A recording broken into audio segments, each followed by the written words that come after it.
नमस्कार, आप देख रहे हैं न्यूज फॉर नेशन और मैं हूं प्रियदर्शन।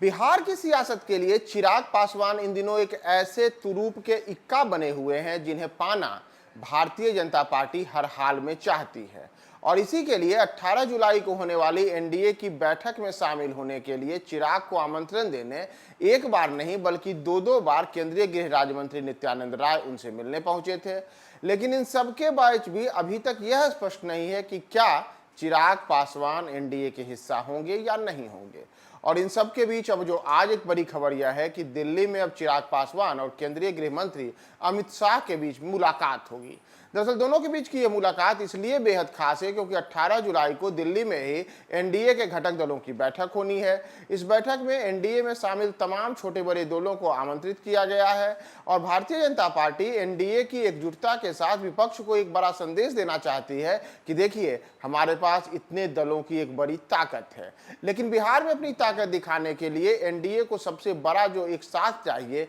वह चिराग पासवान का चाहिए। लेकिन चिराग पासवान के बारे में कहा जा रहा है कि उन्होंने अभी तक यह स्पष्ट नहीं किया है कि वे भारतीय जनता पार्टी का आमंत्रण स्वीकार कर एनडीए में जाएंगे या नहीं जाएंगे। चिराग ने दिल्ली रवाना होने के पहले भी इस बात के संकेत दिए थे कि उन्होंने अभी तक यह तय नहीं किया है कि वे एनडीए के हिस्सा होंगे या नहीं होंगे। और इन सब के बीच आज जो अमित शाह के साथ होने वाली चिराग की मुलाकात है, इस मुलाकात के बारे में कहा जा रहा है कि इसमें चिराग ने जिन शर्तों को भाजपा के सामने रखा है उन तमाम शर्तों के ऊपर अब वे अमित शाह से सीधे सीधे बात करना चाहते हैं और यह जानना चाहते हैं कि भाजपा उनको ठोस आश्वासन देगी या नहीं देगी। दरअसल चिराग पासवान के बारे में कहा जा रहा है कि चिराग की पार्टी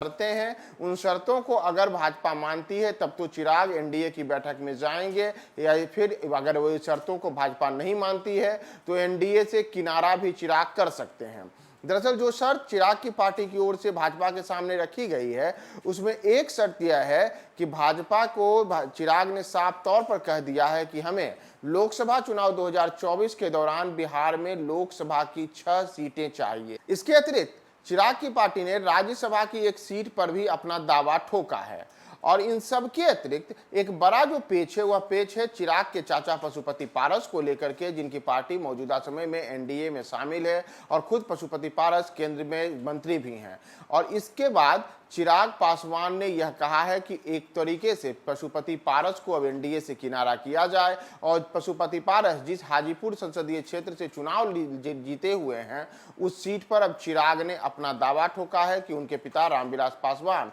वहां से लगातार चुनाव जीतते रहे थे, उनके ही सहानुभूति के कारण पशुपति ने वहां से चुनाव जीता था। तो अब उस सीट का पर चिराग पासवान अपना दावा ठोक रहे हैं और भाजपा से यह आश्वस्त होना चाहते हैं कि वह पशुपति पारस को उस सीट से किनारा कर ले। यानी कि एक और लोकसभा की 6 सीटें, राज्यसभा की 1 सीट, हाजीपुर की सीट, और साथ ही साथ एक बड़ा मुद्दा यह भी है कि केंद्र में अगर मंत्री बनने की बात आती है तो उसके लिए भी चिराग पासवान को तैयार बताया जा रहा है। और इन सब के बीच अगर यह देखा जाए कि आखिर चिराग को लेकर के भाजपा क्यों इतनी ज्यादा एक तरीके से देखें तो अपना तमाम जो है दाव खेल रही है कि उनके साथ है, तो इसके पीछे की एक बड़ी वजह यह है कि चिराग पासवान मौजूदा समय में बिहार की राजनीति में एक ऐसे राजनेता के रूप में उभरे हैं जिनका बिहार के कम से कम 6 से 7% वोट पर सीधा सीधा पकड़ माना जाता है। दरअसल चिराग पासवान के बारे में कहा जाता है कि उनके पिता रामविलास पासवान ने अपने राजनीतिक करियर में अपने आप को पासवान के एक बड़े नेता के तौर पर उभारा